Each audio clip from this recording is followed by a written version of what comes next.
Princess Valara stood in the great hall of her father's palace. The walls were made of blue crystal that glowed softly in the light of 3 suns. She was beautiful by the standards of her people, the Kethri. Her skin was pale purple, and her eyes were large and golden. 2 delicate wings grew from her back, folded neatly against her silk robes. She was young for her kind, only 90 years old, which was like being 20 in human years. Her father, Emperor Tholan, sat on his throne above her. He had 4 eyes, as all male Kethri did, and they all looked down at her with cold calculation. Around them stood the nobles of the court, whispering behind their hands. "You will marry the human," her father said. His voice echoed through the crystal hall. "This is not a request. This is a command." Valara felt her silver blood turn to ice. A human. Her father wanted her to marry a human. The very thought made her sick. Humans were lesser creatures. Everyone knew this. They lived such short lives, barely 100 years. They were emotional and messy. They fought wars over small things. They had no wings, no telepathy, no connection to the cosmic energies that flowed through the universe. "Father, please," she said. Her voice was calm, but inside she was screaming. There must be another way. Any other way. There is no other way. Emperor Tholan leaned forward on his throne. "The Vorn are coming. Our fleet is old and weak. The humans have new weapons, new ships. They have something we need. Then buy it from them. Trade with them. Why must I be sold like property?" The Emperor's 4 eyes narrowed. "Because the human commander will not accept payment. He saved 3 of our colony ships last year when our own admirals abandoned them. He asked for nothing in return. Nothing." Her father paused. "A man like that cannot be bought. He can only be bound. By blood. By marriage." Valara wanted to cry, but she would not give the court that satisfaction. She stood straight and proud, even as her world fell apart around her. "What is his name?" she asked quietly. "Kang Do-yun. He is a commander in the Terran Coalition. They call him the Wall of Obsidian Pass. He held a mountain fortress against 10,000 Vorn raiders for 19 days with only 200 soldiers. When rescue finally came, he was the last one standing." The nobles whispered again. Even they had heard of Obsidian Pass. It was the battle that made the galaxy notice humans. Before that, everyone thought humans were weak. After that, everyone was afraid. Valara spent the next 3 days in her chambers, refusing to eat. Her handmaidens begged her to take food. Her mother, long dead, could not comfort her. She was alone with her misery. On the 4th day, the human arrived. Valara watched from her balcony as his ship landed in the palace courtyard. It was a small vessel, scarred and dented from many battles. Nothing like the elegant Kethri, cruisers with their flowing lines and crystal engines. The human walked down the ramp alone. He wore a simple gray uniform with no medals, no decorations. He was not tall, not short. His hair was black and cut short. His skin was a warm brown, darker than most humans she had seen in pictures, but it was his face that surprised her. She had expected arrogance. She had expected a conqueror's smile. Instead, she saw tired eyes and a quiet expression. He looked like a man who had seen too much death and wanted no more. Her father met him at the bottom of the ramp. They spoke words she could not hear. Then the human looked up, directly at her balcony. Their eyes met for just a moment. He did not smile. He did not wave. He simply looked at her with an expression she did not understand. Then he bowed his head slightly and followed her father into the palace. That night, there was a feast in the human's honor. Valara was forced to attend. She sat at the high table beside Do-hyun, close enough to smell him. He smelled like ship fuel and something else, something warm and strange. Human sweat, she realized with disgust. "Princess," he said, his voice low.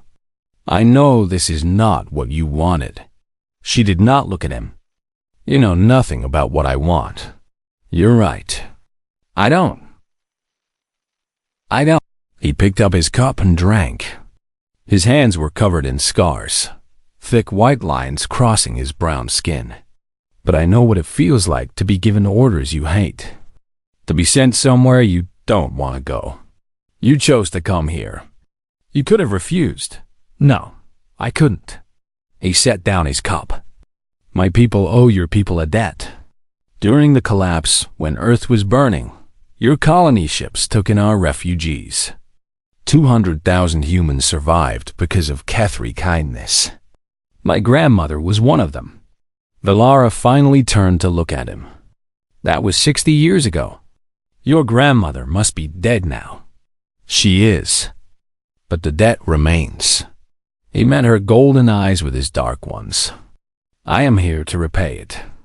Nothing more. And if I refuse to marry you? For the first time, something like a smile crossed his face. It was sad and tired, just like his eyes. Then I will go home, and you will never see me again. I am not here to force you into anything, princess. I am only here because your father asked. Valara stared at him. This was not what she had expected. This was not what she had prepared for. She had imagined a monster, a beast, a primitive creature who would drag her to his bed. Instead, she found a quiet man with scarred hands and a grandmother who owed her people everything. She did not know what to do with that dot, so she did nothing. She turned away and did not speak to him for the rest of the night. The days passed slowly in the Crystal Palace. The wedding was set for the alignment of the twin moons, only 2 weeks away. Servants prepared flowers that bloomed in colors humans could not see. Tailors measured Valara for a dress she did not want to wear. Musicians practiced songs of love and unity that made her want to scream. Through it all, Kang Do-hyun kept his distance. Valara noticed this, even though she pretended not to. He did not seek her company. He did not try to win her heart with gifts or pretty words. He spent his days in the palace library, reading about Kethri history. He spent his evenings walking alone in the gardens, looking up at stars that were not his own. Once, she saw him teaching a group of servant children how to play a human game with a small ball. The children laughed and chased the ball across the courtyard. Do-hyun laughed with them, and for a moment, his tired face looked almost a young dot. It made her angry. How dare he be kind? How dare he be decent? It would be so much easier to hate him if he were cruel. Her handmaiden, a young Kethri woman named Scylla, noticed her watching from the window. He is not what I expected, Scylla said carefully. The human. He is still human, Valara replied. That is enough. But was it? At night, alone in her bed, Valara asked herself this question. Her whole life, she had been taught that humans were lesser beings. They were useful, sometimes, like good tools. But they were not equals. They could never be equals. Yet this human had saved her people. Not once, but many times. He had held Obsidian Pass when everyone said it was impossible. He had rescued colony ships when her own admirals ran away. And now he sat in her father's library, reading about her ancestors, trying to understand her world. Why? What did he want? There had to be something. No one was this selfless. No one. On the night before the wedding, Valara could not sleep. She walked through the palace in her sleeping robes, her bare feet silent on the crystal floors. The twin moon shone through the windows, casting blue shadows everywhere. She found Do-hyun in the garden, as she knew she would. He stood beneath a tree with silver leaves, looking up at the sky. He did not turn when she approached, but she knew he heard her. I cannot sleep, she said. Neither can I. His voice was quiet. The stars are different here. I keep looking for Earth's sun, but I can't find it. It is too far away. You would need a telescope. I know. He finally turned to face her. In the moonlight, his scars looked like rivers of silver on his skin. "Why are you here, princess?" Valara took a deep breath. She had practiced these words in her mind 100 times. "I will not marry you. Tomorrow, when the ceremony begins, I will refuse. I will reject you in front of the entire court. My father will be furious, but I do not care. I will not bind myself to a human. I will not spend my life with someone who will be dead before I reach middle age. I will not—" "Okay," Do-Hyun said. She stopped. "What?" I said. "Okay. You don't want to marry me. I understand." Valara stared at him. "That's it? You're not going to argue? You're not going to tell me I'm wrong? You're not going to remind me of my duty?" "No." He shook his head slowly. "I know what it's like to be forced into something. I won't do that to anyone. Not even for my people. But your debt. You said you came to repay a debt. I did. But not like this." Do-Hyun reached into his coat and pulled out a small chip, the kind used to store data. "This contains the designs for Terran shield technology. It's what your father really wants. With these shields, your ships can survive Vorn weapons. Your fleet will have a chance." Valara looked at the chip in his hand. "You would give us your military secrets? Just like that?" "Yes. Why? What do you get in return?" Do-Hyun smiled that sad smile she had seen at the feast. "Maybe someday your people will stop hating mine. Maybe you'll see us as partners instead of servants. Maybe we can build something together, instead of just using each other." He held out the chip. "Take it. It was going to be my wedding gift, but you can have it now. No marriage needed." Valara's hand trembled as she took the chip. It was warm from his body. She could feel the weight of what he was giving her. Not just technology. Trust. Faith. Hope. "You're a fool," she whispered. "A stupid, naive fool. Don't you know how the galaxy works? Everyone takes. Everyone uses. No one gives without expecting something back. Then maybe humans are different." He put his hands in his pockets and looked up at the moons. "Or maybe I'm just tired of the way things are." Valara felt something strange in her chest. It hurt, like a wound she didn't know she had. She wanted to say something more, something important. But the words would not come. So she turned and walked away, the chip clutched in her hand. And tears she did not understand falling down her purple cheeks. The next morning, she refused the marriage, just as she had promised. The court gasped. Her father raged. Do-Hyun simply bowed his head and walked away. But she kept the chip. And she could not stop thinking about the human who gave it to her. The Vorn came 3 weeks after the failed wedding. They came faster than anyone expected, their black ships pouring out of dark space like a flood of death. The Kethri early warning stations had no time to send alerts. One moment, the sky was peaceful. The next, it was filled with fire. Valara was in her chambers when the first bombs fell. The explosion knocked her off her feet and cracked the crystal walls of the palace. Alarms screamed through the corridors. Servants ran in every direction, their wings beating in panic. She found her father in the throne room, shouting orders at generals who had no idea what to do. The great windows showed the city below, and the city was burning. Kethri warships rose to meet the enemy, but the Vorn cut them down like paper. Without the shield technology, they had no defense against the black energy weapons. "The shields!" Valara shouted at her father. "Did we install the human shields?" Emperor Tholan's 4 eyes were wide with fear. There was no time. The engineers needed months to. Another explosion rocked the palace. A piece of the ceiling fell, crushing 3 nobles where they stood. Valara screamed and ran as the crystal walls began to collapse around them. She did not know how long she ran. The palace became a maze of smoke and falling stone. She saw bodies everywhere. Kethri, human servants, even children who had been playing in the gardens just hours ago. The smell of burning flesh filled her nose and made her sick. She thought of Doyen. Had he left already? Was he safe on his ship, flying back to Earth? She hoped so. She hoped at least one person would survive this day. Then she heard the screaming. It came from the east wing of the palace, near the servants' quarters. High, thin screams. The screams of children. Valara ran toward the sound. Her wings were useless in the smoke, so she used her legs, stumbling over rubble and dead bodies.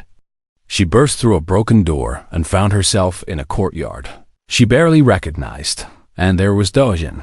He stood at the far end of the courtyard, where a wall had collapsed and created an opening to the outside. Through that opening, she could see Vorn soldiers advancing. They were tall creatures, covered in black armor that seemed to absorb light.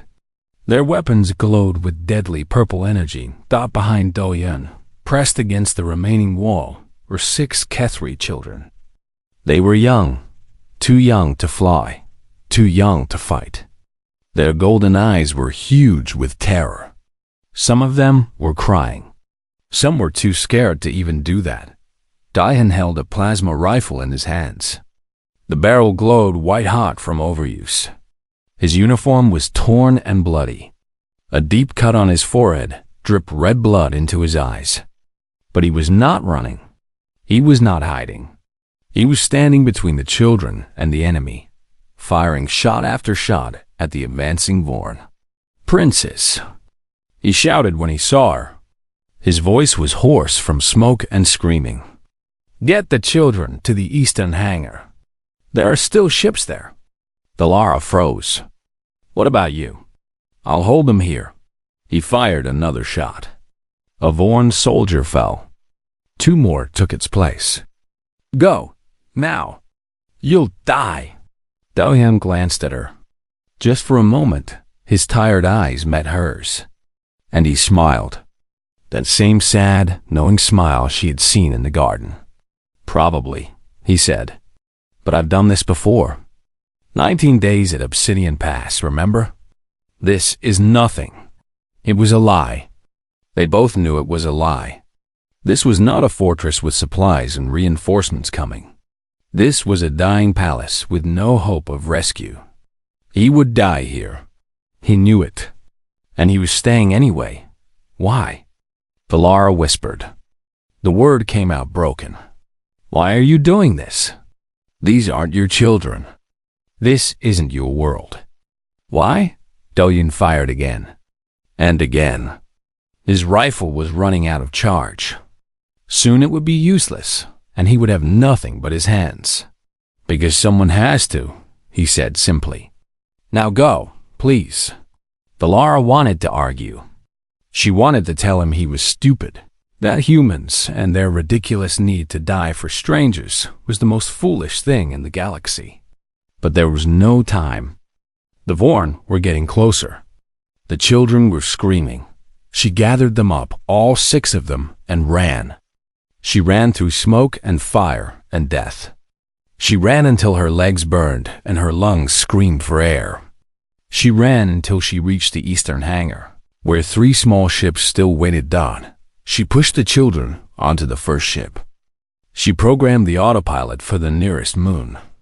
She watched the ship rise into the burning sky and disappear. Only then did she let herself look back at the palace. It was collapsing.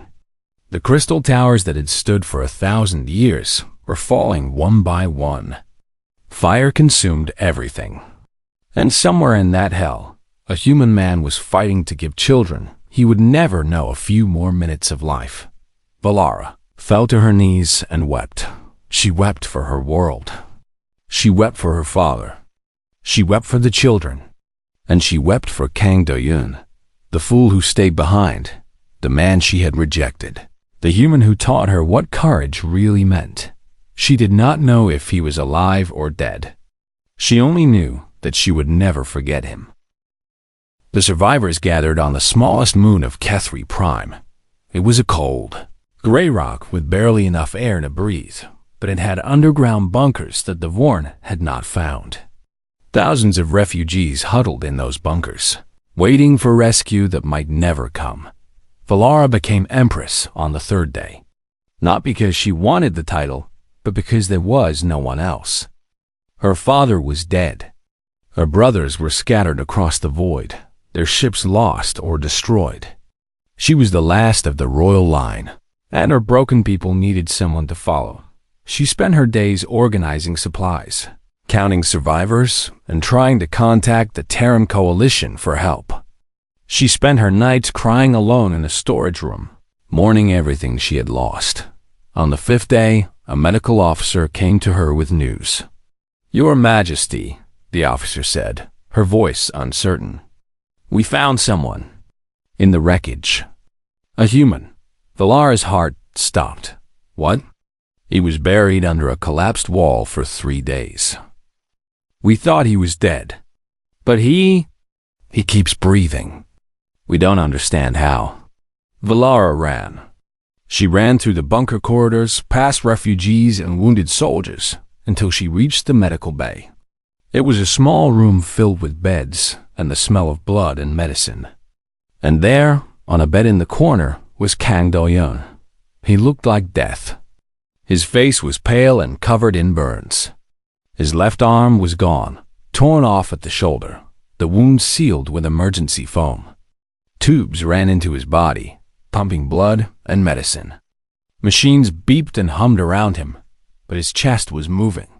Slowly, weakly, but moving.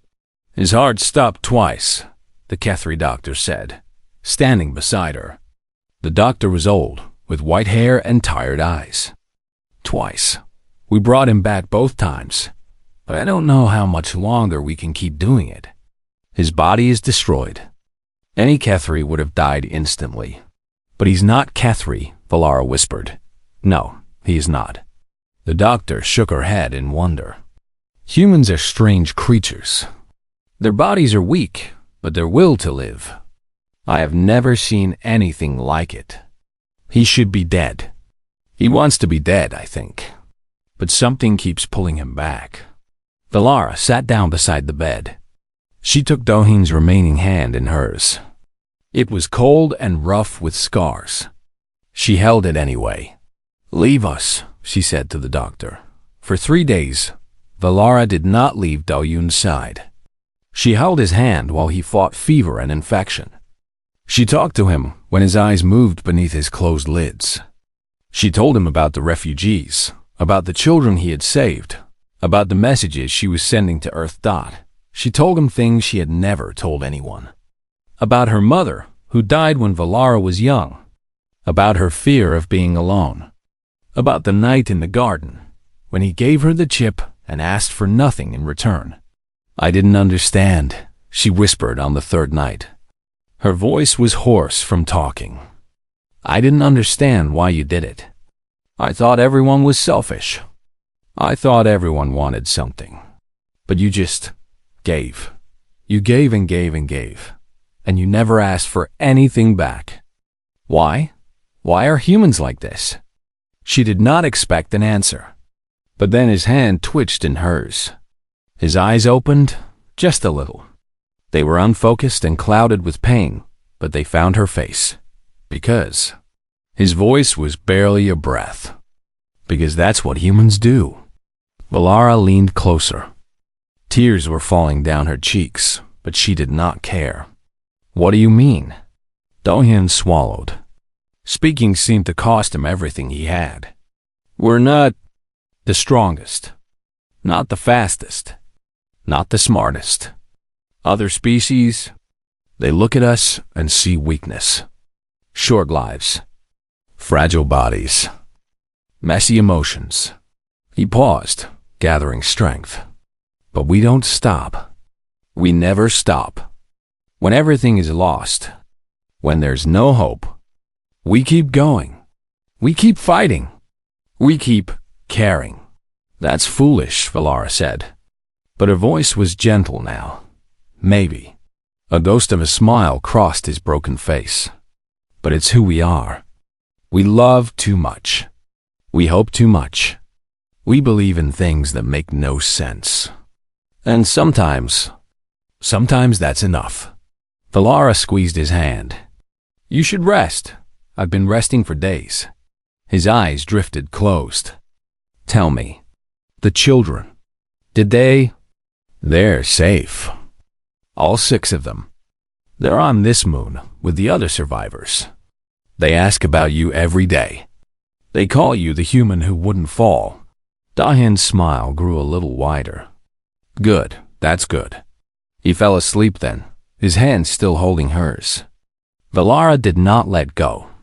She sat there in the dim light of the medical bay, listening to his breathing, watching his chest rise and fall. She thought about everything she had believed about humans. About their weakness, their short lives, their primitive emotions. She had been so wrong, so terribly wrong. Humans were not weak. They were the strongest beings she had ever known. Not because of their bodies, but because of their hearts. They loved without reason. They sacrificed without reward. They stood in front of monsters to protect children they had never met. That was not weakness. That was something else entirely. Valara did not have a word for it in her language. But sitting there, holding the hand of a dying man who refused to die, she thought maybe she was beginning to understand. 2 years passed. 2 years of war, of death, of slow and painful victory. The Terran coalition answered Valara's call for help. Their ships came through the void, bristling with weapons, carrying soldiers who had learned to fight in 100 different wars. They taught the Kethri how to use human shields, human tactics, human stubbornness. Together, the 2 species pushed the one back, system by system, planet by planet. Valara led her people through it all. She was not the same princess who had stood in her father's throne room and refused to marry a human. That princess had been proud and blind. The empress who took her place was different. She had seen too much. She had lost too much. She had learned too much. And through it all, Dohyun was there. He recovered slowly, as humans do. His left arm was replaced with a mechanical one, silver and black, with fingers that moved like living things. The scars on his face faded, but never disappeared. His tired eyes grew more tired, but they never lost their kindness. The Terran coalition wanted to promote him. They wanted to give him medals and titles and his own fleet to command. He refused it all. He asked only to stay on Kethri's moon, to help with the war effort, to do whatever needed doing. He never asked for anything more. He never reminded anyone of what he had done. He never used his fame for power or wealth. He simply worked, day after day, as if he were an ordinary soldier instead of the man who had held Obsidian Pass, the man who had saved the Kethri children, the man who had shown a princess what courage looked like. Valara watched him. She watched him teach young soldiers how to fight. She watched him comfort widows who had lost their husbands. She watched him play games with the children he had saved, who were growing taller every year. She watched, and she felt something growing inside her chest. Something warm and frightening. Something she did not know how to name. When the war finally ended, Dohyun came to her. "Your Majesty," he said, standing in the rebuilt throne room. The crystal walls were new, grown from seeds saved from the old palace. They glowed with the same soft blue light, but everything else was different. "I wanted to let you know. I'm going home." Valara felt her heart crack. "Home? To Earth. My work here is done. Your people don't need me anymore." He smiled, but it was a sad smile. "You have good generals now. Good ships. Good allies. You'll be fine without me. And what will you do on Earth?" "I don't know. Find some quiet place, maybe. Rest. Try to forget." He looked at his mechanical hand. "I'm tired, Your Majesty. I've been fighting for 20 years. I think I've earned some peace." Valara stood up from her throne. Her legs were shaking, but her voice was steady. And if I asked you to stay? Do-hyun looked up at her. For the first time since she had known him, he looked surprised. Why would you do that? Because I am not asking as an empress. She walked down the steps of the throne, slowly, until she stood in front of him. Close enough to see the gray in his black hair. Close enough to smell that strange, warm human smell. Do you remember the night in the garden? When you gave me the shield technology? Yes. You said you hoped that someday my people would stop hating yours. That we would see you as partners. Valara took a deep breath. I was cruel to you that night. I rejected you. I called you beneath me. I said terrible things. You were scared. I understood. No, I was wrong. Her silver tears began to fall, but she did not try to hide them. My father ordered me to marry you, and I refused. I refused because I was proud and stupid and blind. I thought humans were weak. I thought you were weak. I was so wrong, Do-hyun. So terribly wrong. She took his hands in hers. One was warm flesh, scarred and rough. The other was cold metal, smooth and strong. She held them both. I am not asking you to fulfill an old arrangement. I am not asking you because of politics or alliances or debt. I am asking you, as myself, as Valara. Will you stay? Not as a soldier. Not as a symbol. As someone I... She could not say the word. In the Kethri language, there was no word for what she felt. Her people did not love the way humans did.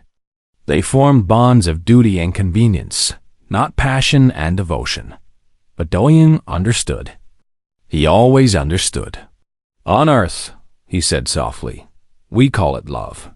Love, Valara repeated. The word felt strange on her tongue. Strange and wonderful. Is that what this is? I don't know. But I'd like to find out. He squeezed her hands gently. Yes, I'll stay. The historians wrote many things about what came next. They wrote about the human-Kethri alliance, which grew stronger with every passing year. They wrote about the new technologies that the two species created together. They wrote about the children of mixed blood who were born in the decades that followed, with purple skin and human hearts. They wrote about Empress Valara the Rebuilder, who transformed her broken people into something new and strong. And they wrote about her consort, Kang Do-hyun, the wall of Obsidian Pass, the protector of children, the human who would not fall Dodd. But the true story was simpler than all of that, Dodd. It was the story of a princess who learned that strength was not about living forever or having wings or commanding armies. Strength was about standing up when you wanted to fall down. It was about giving when you had nothing left. It was about loving someone even when love made no sense, Dodd. It was about being human, and in the end, Valara understood that being human was the greatest gift of all.